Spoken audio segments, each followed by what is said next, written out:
আসসালামু আলাইকুম ওয়া রাহমাতুল্লাহি ওয়া বারাকাতুহু নাহমাদুহু ওয়া নুসাল্লি ওয়া নুসাল্লিমু আলা রাসূলিহিল কারীম আম্মা বা'দ ফাআউযু বিল্লাহি মিনাশ শাইতানির রাজীম বিসমিল্লাহির রহমানির রহিম ফাসাল্লি লিরাব্বিকা ওয়ানহার সাদাকাল্লাহু মাওলানাল আযীম ওয়া সাদাকা রাসূলুহুন নবিয়ুল কারীম। সুপ্রিয় দর্শক, সবাইকে স্বাগত জানাচ্ছি বিজয় টিভির জুমাবারের নিয়মিত আয়োজন পিএইচপি ইসলামের কথায়। দর্শক, আজকের আলোচনার বিষয়বস্তু পবিত্র ঈদ উল আজহা এবং কোরবানি। আর এই বিষয়ে কোরআন হাদিসের আলোকে আমরা আলোচনা শুনবো। আলোচনা করবার জন্যে আমাদের সাথে রয়েছেন আপনাদের প্রিয় আলোচক, ঢাকার ঐতিহ্যবাহী দ্বীন শিক্ষা প্রতিষ্ঠান কাদেরিয়া তৈবিয়া কামিল মাদ্রাসার সম্মানিত উপাধ্যক্ষ হজরতুল আল্লাম মুফতি আবুল কাসেম মোহাম্মদ ফজলুল হক। আসসালামু আলাইকুম রহমতুল্লাহ। ওয়ালাইকুম আসসালাম রহমতুল্লাহ বারাকাতুহু। কেমন আছেন মোহতারাম? আলহামদুলিল্লাহ, ভালো আছি। মোহতারাম, আমরা পবিত্র কোরবানির ইতিহাস এবং প্রেক্ষাপট জানব। শুরুতে কিভাবে ইসলামে কোরবানির এই বিধান আল্লাহ রাব্বুল আলামিন প্রবর্তন করলেন?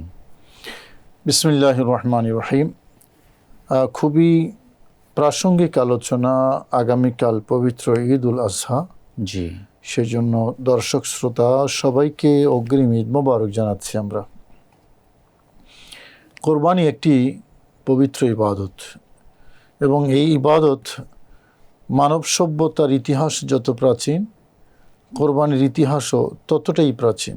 জি, হজরত আদম আলাইহিসসালাম থেকেই মূলত কোরবানির প্রচলন হয়েছে এবং কোরবানি শব্দটাও কোরআনিক শব্দ এবং কোরবান শব্দটা কোরবন থেকে এসেছে। কোরবন মানে হলো নৈকট্য। যেহেতু কোরবানির মাধ্যমে আল্লাহর বান্দা আল্লাহর নৈকট্য অর্জন করে, সে কারণে এই ইবাদতটাকে আল্লাহ পাক রব্বুল আলামিন কোরবান বলেছেন। এই ইবাদতটা যাদের সাথে সম্পৃক্ত তারা সকলে আল্লাহর নৈকট্য বান্দা। হজরত আদম, হজরত ইব্রাহিম, আমাদের পেয়ারা নবী রাসূল করিম সাল্লাল্লাহু আলাইহি ওয়াসাল্লাম। সে কারণে এই ইবাদতটাকে কোরবান বা কোরবানি বলা হয়ে থাকে। নবী আদম আলাইহিসসালামের দুই পুত্র হাবিল এবং কাবিল, সেখান থেকেই এই ইবাদতটা শুরু হয়েছে। হাবিল এবং কাবিল এবং নবী আদম আলাইহিসসালামের যুগে যেহেতু মানব সভ্যতা আদম এবং হাওয়া থেকে এসছে, তো আল্লাহর কুদরতি বিধান হজরত আদম আলাইহিসসালামের সন্তান জোড়ায় জোড়ায় জন্মগ্রহণ করতেন। জি, অর্থাৎ একসাথে একটা ছেলে একটা মেয়ে হতো। জি, এখন যেহেতু দ্বিতীয় কোনো পরিবার নাই, পরিবার একটাই, আদম পরিবার, তো এখন মানব সভ্যতার বিস্তারের জন্য প্রজনন লাগবে। তো প্রজননটা কিভাবে হবে? বিবাহ শাদী হতে হবে।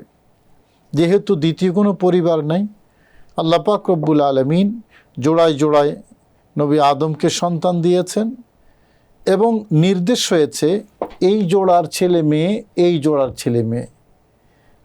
ধরুন 1 বছর আগে 2 জন জন্মগ্রহণ করেছে, জি, 1 বছর পরে আরও 2 জন জন্মগ্রহণ করেছে। হযরত আদম তো 60 বছর জীবিত ছিলেন, দুনিয়াতে ছিলেন। এই জোড়ার ছেলের সাথে এই জোড়ার মেয়ে, এই জোড়ার ছেলের সাথে এই জোড়ার মেয়ে, এই হলো ক্রস। আল্লাহর নির্দেশ ছিল যে মানব সভ্যতা বিস্তারের জন্য প্রজনন লাগবে, প্রজননের জন্য বিবাহ হতে হবে। যেহেতু দ্বিতীয় কোনো পরিবার নেই, আল্লাহ তার অপার মহিমায় জোড়ায় জোড়ায় দিয়েছেন এবং প্রথম জোড়ার সাথে দ্বিতীয় জোড়ার ক্রস ম্যাচ করে বিবাহ শাদী হবে এবং সেখান থেকে প্রজনন হয়েছে। কোরআনে কারীম আল্লাহ বলেছেন, ওয়াবাসসা মিনহুমা রিজালান কাসীরান ওয়া নিসা। তাদের 2 জন থেকে আমি অনেক পুরুষ, অনেক নারী বিস্তৃত করেছি। এভাবেই মূলত প্রজনন হয়েছে মানব সভ্যতা। এরপরে ওই একই পরিবার আর বিবাহ শাদী রহিত হয়ে গেছে। যেহেতু পরিবার আলাদা হয়ে গেছে, এখন এক পরিবারের সাথে আরেক পরিবার, এখন সেটাই প্রচলিত। তো যে কথাটা বলা উদ্দেশ্য, হাবিল যেই জোড়ার সাথে, কাবিল অন্য জোড়ার সাথে, এখন এভাবে ক্রস হওয়ার কথা। জি, কিন্তু কাবিল দাবি করছে তার সাথে যে জন্ম নিয়েছে তাকে, কিন্তু আল্লাহর বিধান হলো ক্রস হতে হবে। অবশেষে ওই অমীমাংসিত বিষয়টা হযরত আদম আলাইহিস সালাম আল্লাহর উপর ছেড়ে দিলেন। আল্লাহ পাক রব্বুল আলামিন বললেন, ঠিক আছে, দুইজনকে কোরবানি করতে বলো, যার কোরবানি কবুল হবে সে তাকে পাবে। কাবিলের সাথে যে জন্মগ্রহণ করেছে সে মেয়েকে পাবে। হাবিলও কোরবানি করেছে, কাবিলও কোরবানি করেছে। হাবিলের কোরবানি আল্লাহ কবুল করেছেন, কাবিলের কোরবানি কবুল হয়নি। এবং সেই যুগে কোরবানি কবুল হয়েছে কিনা এটার একটা দৃশ্যমান আলামত ছিল। আসমান থেকে একটা আগুন এসে ওই কোরবানিটাকে নিয়ে যাবে, এটা দৃশ্যমান আলামত। বহু যুগ পর্যন্ত এটা ছিল। আসমান থেকে যে আগুনটা এসেছে এটা হাবিলের কোরবানিটা উপরে নিয়ে গেছে। সুতরাং মীমাংসা তার পক্ষে হয়েছে, রায়টা তার পক্ষে হয়েছে, হাবিলের পক্ষে। এই টোটাল ঘটনাটা বর্ণনা করার সময় আল্লাহ পাক রব্বুল আলামিন কোরআনে কারীমে বলেছেন, ইদ কাররাবা কোরবানান, স্মরণ করুন যখন তারা দুজন কোরবানি করেছে। এই কোরবান শব্দ এখানে এসেছে। ফাতুকুব্বিলা মিন আহাদিহিমা ওয়ালাম ইউতাকাব্বাল মিনাল আখার, তাদের একজন থেকে কবুল করা হয়েছে, দ্বিতীয় জন থেকে কবুল করা হয়নি। ইন্নামা ইয়াতাকাব্বালুল্লাহু মিনাল মুত্তাকিন, আল্লাহ বলেছেন শুধুমাত্র মুত্তাকি থেকেই আল্লাহ পাক রব্বুল আলামিন কবুল করেন, শুধুমাত্র মুত্তাকি থেকে। তাহলে এই যে কোরবানির ইতিহাস আমরা দেখতে পাই, মানব ইতিহাস যত প্রাচীন কোরবানির ইতিহাসটাও তত প্রাচীন। সে কারণেই কোরবানি এত মহিমান্বিত, কোরবানি এত মর্যাদার। সেই যে কোরবানি শুরু হয়েছে, প্রায় প্রতিটা যুগেই কোনো না কোনো কোরবানি ছিল।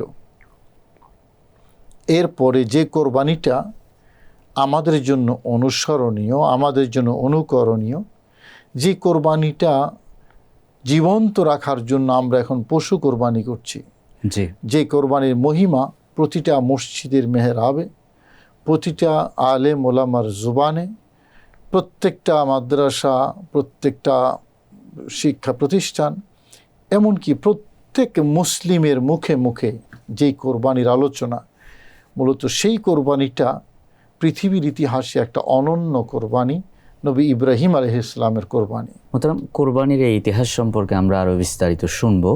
আমাদের এই পর্যায়ে একটি বিরতি নিতে হচ্ছে। সুপ্রিয় দর্শক, যাচ্ছি ছোট্ট একটা বিরতিতে, ফিরে আসছি অল্প কিছুক্ষণের মধ্যে, আমাদের সঙ্গেই থাকুন।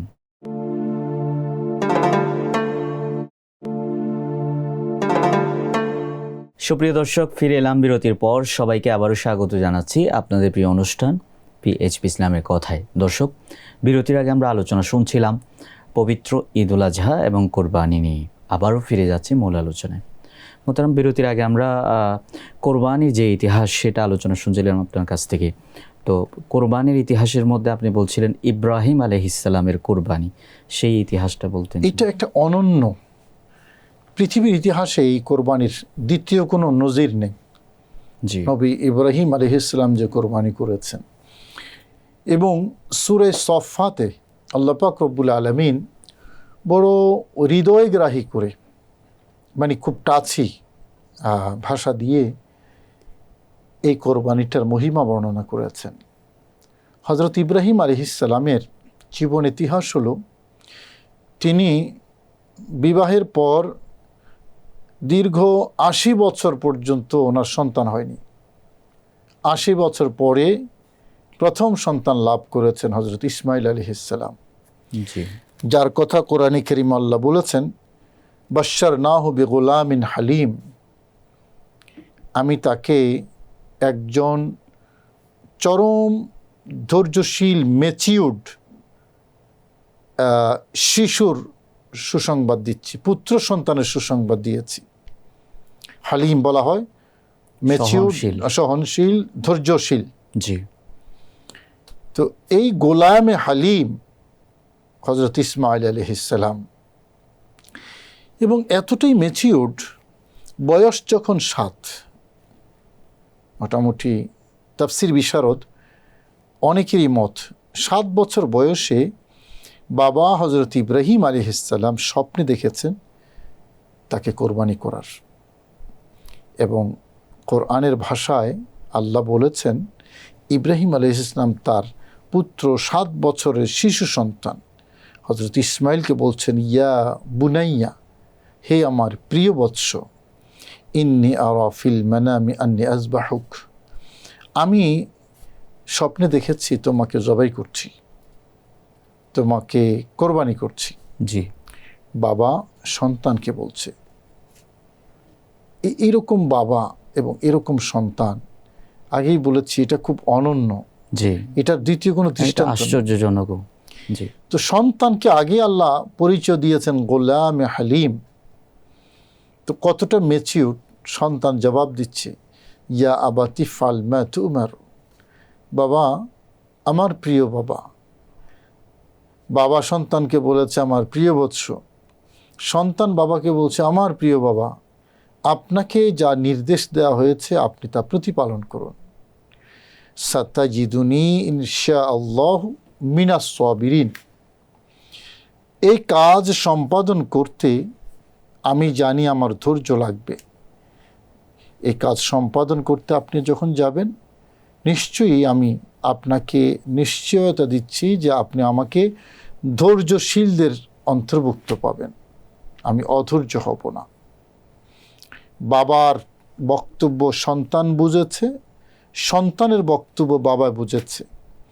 এবং মূলত হযরত ইব্রাহিম আলাইহিস সালামকে আল্লাহ পাক রব্বুল আলামিন এই যে পুত্র সন্তানকে কোরবানি দেওয়ার নির্দেশ দিয়েছেন, কারণটা কি? কারণটা অন্য আয়াতে আছে। আল্লাহ বলেছেন, ওয়া ইদ ইবতালা ইব্রাহিম রাব্বুহু বিকালিমাতিন ফাআতাম্মাহুন্না, স্মরণ করুন যখন ইব্রাহিম আলাইহিস সালামকে তার রব পরীক্ষা করেছেন কিছু ইস্যু দিয়ে, ফাআতাম্মাহুন্না, অতঃপর তিনি সেই পরীক্ষা উত্তীর্ণ হয়েছেন।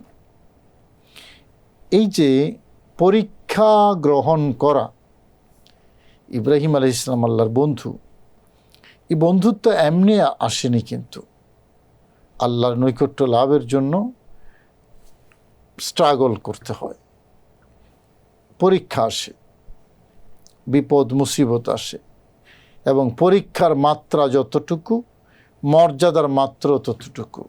জি। তো ইব্রাহিম আলাইহিস সালামকে আল্লাহ পরীক্ষা করেছেন, আগুনে নিক্ষিপ্ত হয়েছেন, এটা একটা পরীক্ষা। নিজের সন্তান স্ত্রীকে নির্জন ভূমিতে রেখে এসেছেন, এটা আরেকটা পরীক্ষা। নিজের সন্তানকে কোরবানি দেওয়ার জন্য বলেছেন, এটা আরেকটা পরীক্ষা। আল্লাহ পাক রব্বুল আলামিন বলেন, ফাআতাম্মাহুন্না, প্রত্যেকটা পরীক্ষা তিনি উত্তীর্ণ হয়েছেন। এই যে সন্তানকে কোরবানি দেওয়ার নির্দেশ কেন দিয়েছেন? কারণ মানুষের ইমানদারের মর্যাদা মূলত মহাব্বতে, প্রভু ভক্তি, রবের প্রতি ডেডিকেশন কতটুকু, এটার উপর নির্ভর করে তার মর্যাদা। এক কথায় জি। আমরা যে ইবাদতের কথা বলি, ইবাদতের মধ্যেও ওই ইবাদত ততটা সেরা যতটা ইবাদতের মধ্যে রবের মহব্বত থাকে, ডেডিকেশন থাকে, তাকওয়া বেশি থাকবে। তাকওয়া থাকে। জি। ইব্রাহিম আলাইহিস সালামকে আল্লাহ পরীক্ষায় ফেলেছেন, একমাত্র পুত্র সন্তান, ভালোবাসা, মায়া, মমতা, কোনো জিনিস অভাব নেই। একদিকে সন্তানের ভালোবাসা, আর একদিকে রবের ভালোবাসা, মাঝখানে হযরত ইব্রাহিম আলাইহিস সালাম। দেখি ইব্রাহিম কার ভালোবাসাকে প্রায়োরিটি দেয়। রবের পক্ষ থেকে নির্দেশ, এইদিকে সন্তানের ভালোবাসা। যদি সন্তানকে ভালোবাসে বেশি, তাহলে তাকে কোরবানি দেবে না। আর যদি রবের প্রতি ভালোবাসা বেশি থাকে, তাহলে রবের নির্দেশ পালন করে কোরবানি দেবে। প্রমাণিত হবে ইব্রাহিম আলাইহিস সালাম আল্লাহর বন্ধু, আল্লাহকে বেশি ভালোবাসে। সুবহানাল্লাহ। এইরকম একটা পরীক্ষায় আল্লাহর পক্ষ থেকে হযরত ইব্রাহিম আলাইহিস সালাম, হযরত ইব্রাহিম আলাইহিস সালাম সন্তানকে বললেন, সন্তান জবাব দিয়েছেন, রওনা হয়েছেন। সংক্ষেপে বলছি, মিনায় নিয়ে গেলেন। যাবার সময় 3 জায়গায় শয়তান ওয়াসওয়াসা দিয়েছে, 3 জায়গায় পাথর নিক্ষেপ করে শয়তানকে বিতাড়িত করেছেন। সে কারণে হাজিরা 3 জায়গায় পাথর নিক্ষেপ করে। যাবার সময় ইব্রাহিম আলাইহিসসালাম পড়লেন আল্লাহু আকবার আল্লাহু আকবার, সন্তান পড়লেন লা ইলাহা ইল্লাল্লাহ, জিবরাইল আলাইহিস সালাম শুনে বললেন আল্লাহু আকবার ওয়ালিল্লাহিল হামদ। এটা এখন আমাদের তাকবীর হয়ে গেছে। জি, 9 জিলহজ ফজর থেকে 13 জিলহজ আসর পর্যন্ত তাকবীরে তাশরিক যেটাকে তাকবীরে বলা হয়। তাশরিক। এই যে জিনিসগুলো সবই কিন্তু নবী ইব্রাহিম আলাইহিস সালামের এই বিশাল কোরবানিকে জীবন্ত রাখার প্রক্রিয়া পদ্ধতি। যেই পাহাড়ের টিলার উপরে ইব্রাহিম আলাইহিস সালাম সন্তানকে নিয়ে গেছেন, ছুরি হাতে নিয়েছেন, খুবই ধারালো ছুরি, খুবই ধারালো ছুরি। তো আমি সেই পাহাড়ের টিলাটা দেখেছি, এখন একটা পিলার আছে ওখানে। সজোরে গলায় ছুরি চালালেন, কিন্তু যত শক্তি দিয়েই চেষ্টা করছেন ছুরি কিন্তু কাজ করছে না, গলায় কাজ করছে না। জি, ইব্রাহিম আলাইহিস সালাম ছুরিটা তুলে পাশে একটা পাথর ছিল, এটাতে আঘাত করে দেখলেন পাথর কেটে গেছে। কিন্তু সন্তানের 7 বছর বয়সের সন্তানের এই শিশু গলা খুবই স্লিম, কি বলে, চামড়া। স্কিন, জি, এটা কাজ করেনি। বারবার ট্রাই করছেন। ঠিক সেই মুহূর্তে রবের পক্ষ থেকে বড় মধুর আহ্বান এসেছে, ইয়া ইব্রাহিম কাদ সাদ্দাকতা রুইয়া। ইব্রাহিম, ইয়া ইব্রাহিম, হে ইব্রাহিম, স্বপ্নে যা দেখেছ, যা দেখানো হয়েছে, সেই নির্দেশ আপনি বাস্তবায়ন করেছেন। সুবহানাল্লাহ। মোহতারাম, আমরা এখান থেকে আরও শুনবো আপনার কাছ থেকে। আমাদের আরও একটি বিরতি নিতে হচ্ছে। সুপ্রিয় দর্শক, যাচ্ছি আবারও ছোট্ট একটা বিরতিতে, ফিরে আসছি অল্প কিছুক্ষণের মধ্যে। আমাদের সঙ্গেই থাকুন।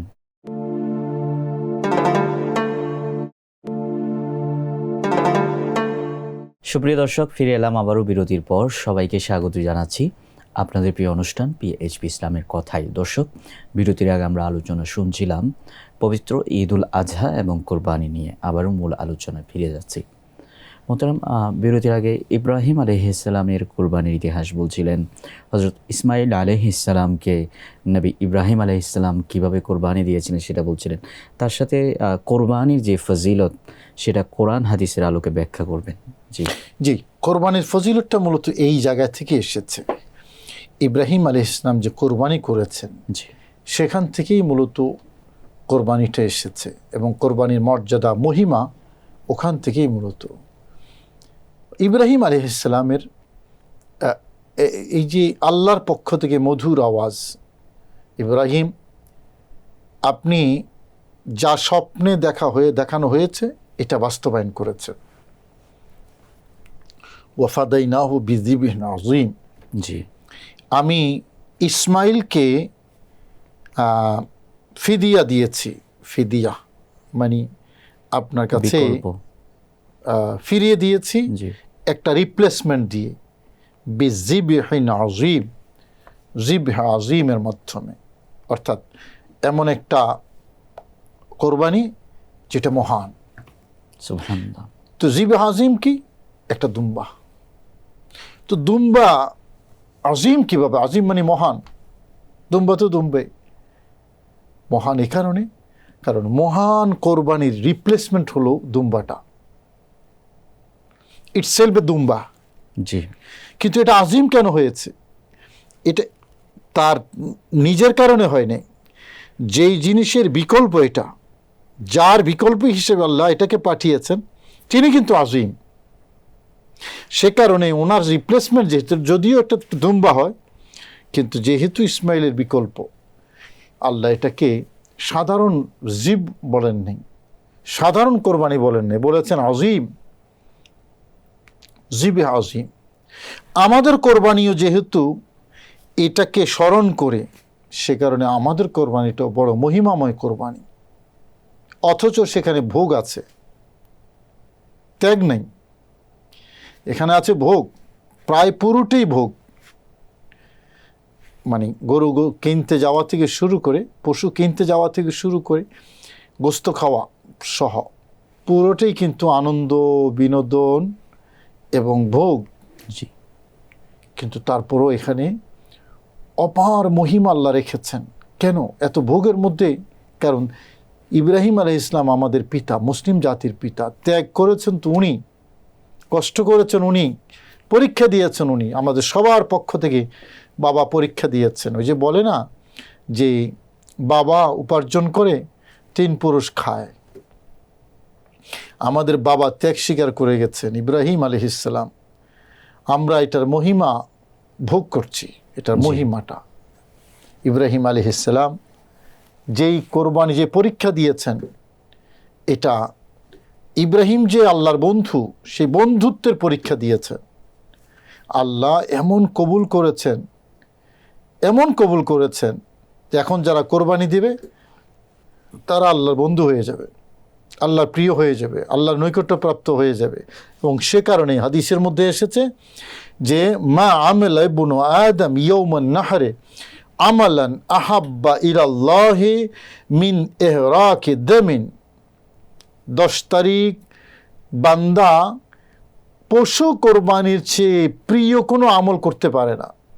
সেই দিন আল্লাহর কাছে সবচেয়ে প্রিয় আমলটার নাম হলো কোরবানি, পশু কোরবানি করা। এবং ওয়া ইন্নাদ দামা লা ইয়াকাউ মিনাল্লাহি বিমাকান ক্বাবলা আন ইয়াকা আলাল আরদ, বলেছেন রক্তটা জমিনে পড়ার আগেই এটা আল্লাহর দরবারে চলে যায়। এবং ওয়া ইন্নাহা লাতাতি বিকুরুনিহা ওয়া আশআরিহা ওয়া আজলাফিহা, এই শিং, এই পশম, এই হাড্ডি সব কিছু নিয়ে কিয়ামতের দিন এই কোরবানিটা হাজির হবে। চমৎকার বিষয়। এই যে রক্ত পড়ার আগে আল্লাহ রাব্বুল আলামিনের দরবারে এটা পৌঁছে যায়, তো এইরকম আসলে অন্য কোনো ইবাদতের ক্ষেত্রে বলা হয়েছে কিনা? না, এটা একটা অনন্য কথা। কিন্তু জি, কোরবানির ক্ষেত্রে জি, কোরবানি। এবং হযরত ফাতেমাকে উদ্দেশ্য করে নবীজি বলেছেন যে ইয়া ফাতেমা ইনতালিকি ফাশহাদি উযহিয়াতিক ফাইন্নাহু ইউগফারু লাক বিআউয়ালি কাতরাতিন মিন দামিহা কুল্লু দামবিন আমিলতি। তুমি যাও, তোমার কোরবানিটা তুমি নিজেই প্রত্যক্ষ করো, কারণ এই কোরবানির রক্তের প্রথম ফোঁটা জমিনে পড়ার আগে প্রত্যেক গুনাহ আল্লাহ পাক রব্বুল আলামিন মাফ করে দেবেন। সুবহানাল্লাহ। এই মহিমাটা, এই মর্যাদাটা শুধু কোরবানির সাথে। আগেই বলেছি কেন, কারণ এটার সাথে আল্লাহর নবী ইব্রাহিমের মহা পরীক্ষার সম্পর্ক। তো এত বিশাল পরীক্ষা দিয়েছেন, এটাকে স্মরণ করে যে ইবাদত হবে, এটার মহিমা কি কম হবে? নিশ্চয় না। সে কারণেই ওয়াত্তাখাযাল্লাহু ইব্রাহিমা খলিলা, আল্লাহ জি ইব্রাহিমকে বন্ধু হিসেবে গ্রহণ করেছেন এই সকল পরীক্ষার কারণে। এবং এই পরীক্ষা উত্তীর্ণ হয়ে নবী ইব্রাহিম আল্লাহর কাছে দোয়া করেছেন ওয়াজআল লি ফিল আখিরিন, আল্লাহ আমার জন্য আমার পরবর্তী প্রজন্ম যা আসবে সবার মধ্যে আমার জিক্রে খায়ের, আমার প্রশংসাবাণী রেখে দাও, এই স্মৃতিগুলো আল্লাহ রেখে দাও। এমন কবুল হয়েছে ইব্রাহিম আলাইহিস সালামের সকল স্মৃতি আমাদের জন্য, সকল স্মৃতি। ইব্রাহিম আলাইহিস সালাম বাবার সন্তান, তো তিনি তো আমাদের মুসলিম জাতির বাবা, আমরা হলাম সন্তান। এই যে ইব্রাহিম আলাইহিস সালামের এই কোরবানি, এই কোরবানিটা জীবন্ত রেখেছেন পেয়ারা নবী রাসূল করিম সাল্লাল্লাহু আলাইহি ওয়াসাল্লাম। ইবনে মাজা, নাসাই, মুসনাদে আহমদ, আবু দাউদ, এই সকল কিতাবের মধ্যে আরেকটি হাদিস এসেছে, যায়েদ বিন আরকাম রাদিয়াল্লাহু তাআলা আনহুর বর্ণনা। সাহাবায়ে কেরাম জিজ্ঞেস করলেন, মা হাযিহিল আযাহি ইয়া রাসূলুল্লাহ, হুজুর এই কোরবানিগুলোর আসলে মাহাত্ম্য কি, এটার মানে অরিজিনটা কোথা থেকে এসেছে? নবীজি সাল্লাল্লাহু আলাইহি ওয়াসাল্লাম জবাব দিয়েছেন, সুন্নাতু আবিকুম ইব্রাহিম। জি, এটা তোমাদের বাবা ইব্রাহিমের সুন্নত, আদর্শ, জিক্রে খের। এই হাদিসের ব্যাখ্যা আপনার কাছ থেকে আমরা শুনবো। আমাদের আরও একটি বিরতি নিতে হচ্ছে। সুপ্রিয় দর্শক, আবারও যাচ্ছি ছোট্ট একটা বিরতিতে, ফিরে আসছি অল্প কিছুক্ষণের মধ্যে। আমাদের সঙ্গে থাকার অনুরোধ করছি।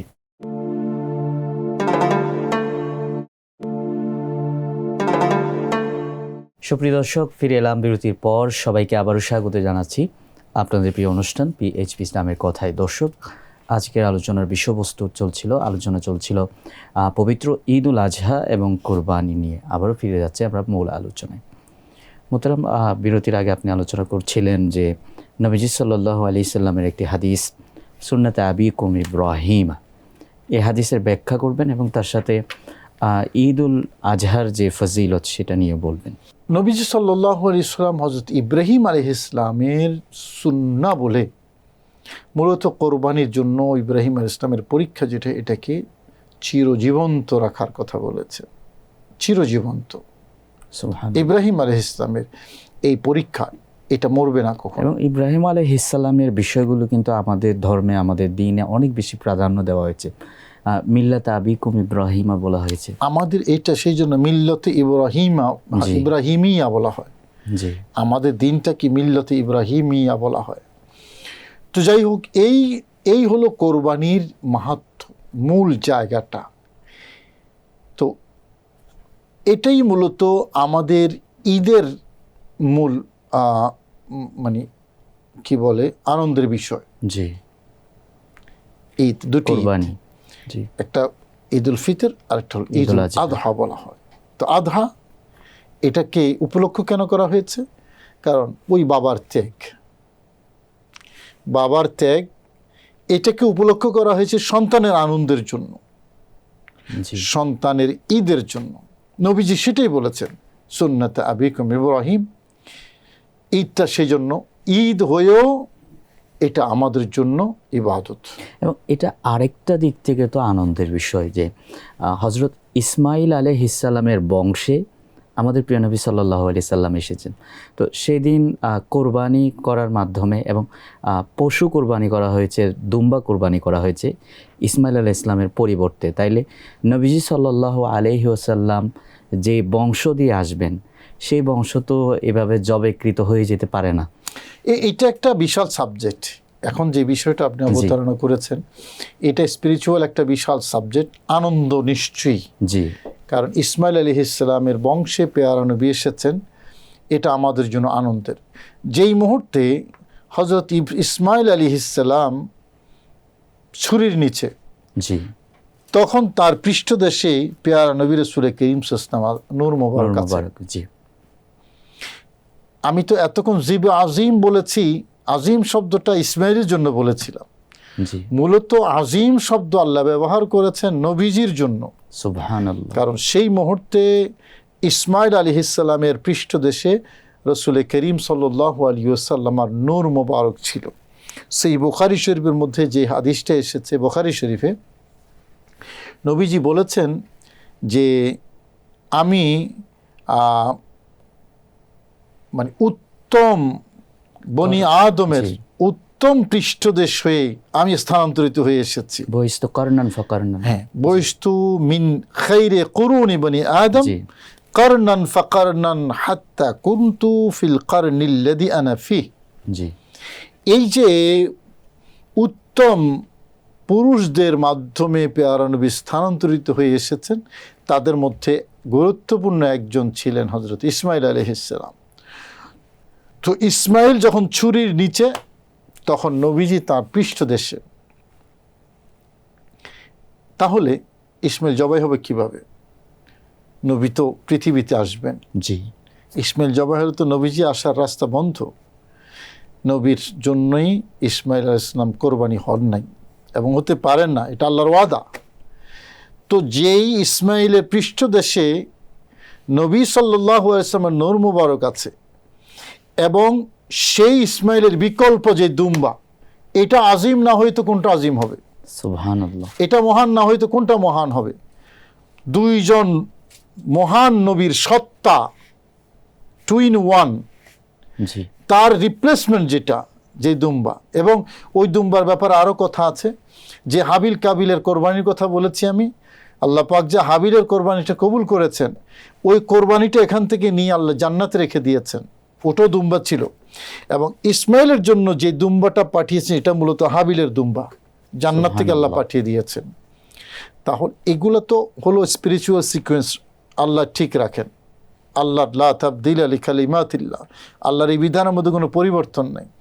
ওই কোরবানিটা আল্লাহ কবুল করেছেন, বলেছেন ফাতুকুব্বিলা মিন আহাদিহিমা, একজন থেকে কবুল করা হয়েছে।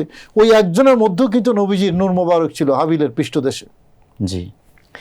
আদম থেকে হাবিলের কাছে এসেছে, হাবিল থেকে শীষের কাছে এসেছে, শীষ থেকে ইদ্রিসের কাছে এসেছে, সিকোয়েন্সটা সেরকম। কিন্তু এখন যেই কোরবানিটা কবুল করা হয়েছে এটা হাবিলের পক্ষ থেকে এবং হাবিলের পৃষ্ঠদেশে নবী সাল্লাল্লাহু আলাইহি ওয়াসাল্লাম, সেই কোরবানিটা আল্লাহ জান্নাতে রেখে দিয়েছেন। ইসমাইলের যখন প্রসঙ্গ আসলো, সেই কোরবানিটা আল্লাহ পাঠিয়ে দিয়েছেন, হাবিলের করা কোরবানি পাঠিয়ে দিয়েছেন ইসমাইলের রিপ্লেসমেন্টের জন্য। তাহলে ওখানে হাবিল থেকে সেই কোরবানি, এখানে ইসমাইলের রিপ্লেসমেন্ট, পেয়ারা নবী রাসূল করিম সাল্লাল্লাহু আলাইহি ওয়াসাল্লামের রিপ্লেসমেন্ট। আল্লাহ এটাকে সেই জন্য জিবহুন বলেন নাই, শুধু জিবহিন আযীম বলেছেন। মহান, বিশাল, মহান মানে বিশাল একটা কোরবানি, যার মাহাত্ম্য মর্যাদা অনেক উঁচু, অনেক উপরে। এটা মূলত সে কারণেই বলেছেন। এবং আমাদের ঈদটা সে কারণেই মহিমান্বিত, ওই জিবহে আযীমের স্মারক। সুন্নাত আবিকুম ইব্রাহিম, এটা হলো জিবে আযীমের একটা প্রতীকী রূপ। সে কারণেই ওখানে ত্যাগ যেহেতু বিশাল, আমাদের এখানে ভোগ হইল, এটা রিলেশন কিন্তু ওখানে, রিলেশন ওখানে বলেই এটা এতটা মর্যাদার। বলেছেন রক্ত মাটিতে পড়ার আগে আল্লাহর দরবারে কবুল হয়ে যায়। আনন্দ তো হবে, ঈদ তো হবেই সেটা। এটা হলো সেই কোরবানির ঈদ আমাদের জন্য, যেটাকে আমরা ঈদ উল আযহা বা বকরা ঈদ বলি। তো রাসূল করিম সাল্লাল্লাহু আলাইহি ওয়াসাল্লাম এই বিধানটা আমাদেরকে দিয়েছেন বাবার স্মৃতি জাগ্রত করার জন্য। শুধু আমাদেরকে দিয়েছেন তা নয়, নবীজি নিজেও কোরবানি করেছেন। দাহা রাসূলুল্লাহ সাল্লাল্লাহু আলাইহি ওয়াসাল্লাম বিকাবশাইনি আকরানাইনি আমলাহাইনি, নবীজি মোটা তাজা শিংওয়ালা দুইটা খাসি জবাই করেছেন, হাদিসের মধ্যে এসেছে। এবং সাহাবায়ে কেরাম কোরবানি করেছেন। নবীজি বলেছেন আলা কুল্লি আহলি বাইত উযহিয়া, প্রত্যেকটা পরিবারই উযহিয়া আছে, কোরবানি আছে। এতটা তাগিদ দিয়েছেন। এবং নবীজি বলেছেন মা ওয়াজাদা শাআতান ফালাম ইউদাহি ফালা ইয়াকরাবান্না মুসাল্লানা, সামর্থ্য আছে তারপরও কোরবানি করলো না, সেই জন্য আমার ঈদগাহের কাছেও না আসে। এই ধমক কেন দিলেন? কারণ ওই যে একটা কথা আছে, যার কারণে সিন্নি খাইলি মোল্লা চিনলি না। পেয়ারা নবী পৃথিবীতে এসেছেন ইসমাইলের বংশে, তো পরীক্ষাটা তো সেখানেই ছিল। জবাই হওয়ার কথা তো ইসমাইল আলাইহিস সালাম, তো ইসমাইল জবাই হন নাই কেন? নবীজির কারণে। আমরা মর্যাদাবান হয়েছি নবীজির কারণে। তো যে ইসমাইলের মাধ্যমে নবী পাইলাম, আমরা মর্যাদাবান হইলাম। সেই নবী পাইয়া সেই কোরবানিটা আমরা যদি না করি, ধমক তো হবেই। নবীজি বলেছেন ফালা ইয়াকরাবান্না মুসাল্লানা, সে যেন আমার ঈদগাহের কাছেও যাতে না আসে। সে কারণে কোরবানি একটা ওয়াজিব ইবাদত। সামর্থ্যবান ব্যক্তি যারা, ঈদের দিন যারা নিসাব পরিমাণ সম্পদের মালিক হবে, তাদের উপর কোরবানির এই 3 দিনের মধ্যে যে কোনো একদিন কোরবানি করতেই হবে, এটা ওয়াজিব ইবাদত। খুব সুন্দর বলেছেন মোহতারাম, আপনাকে ধন্যবাদ জানাচ্ছি আমাদের অনুষ্ঠানে গুরুত্বপূর্ণ সময় ব্যয় করার জন্য। জাযাকুমুল্লাহু খাইরা। সুপ্রিয় দর্শক, আমরা অনুষ্ঠানের একেবারে শেষ পর্যায়ে চলে এসেছি। আজকে বিষয়বস্তু ছিল পবিত্র ঈদ উল আজহা এবং কোরবানি। আসলে কোরবানির ঈদ মাহাত্ম্যপূর্ণ ঈদ। হজরত ইব্রাহিম নবী আলাইহিস সালামের যে সুন্নাত এবং ওনার যে স্মৃতি আল্লাহর নবী হজরত মুহাম্মদ মুস্তাফা সাল্লাল্লাহু আলাইহি সাল্লাম এই কোরবানির মাধ্যমে জিন্দা করেছেন। আসলে এখানে ইব্রাহিম আলাইহিস সালামের শুধু স্মৃতি নয়, এখানে ইব্রাহিম আলাইহিস সালামের আল্লাহ রাব্বুল আলামিনের প্রতি যে ভরসা, প্রেম, ভালোবাসা, সেটার বহিঃপ্রকাশ হচ্ছে এই কুরবানি। আল্লাহ রাব্বুল আলামিন আমাদেরকে সেই শিক্ষা নিয়ে কুরবানি করার তৌফিক দান করুন। সকলকে ঈদের শুভেচ্ছা জানিয়ে আজকের মতো বিদায় নিচ্ছি। ঈদ মুবারক। আল্লাহ হাফেজ। আসসালামু আলাইকুম ওয়া রাহমাতুল্লাহ।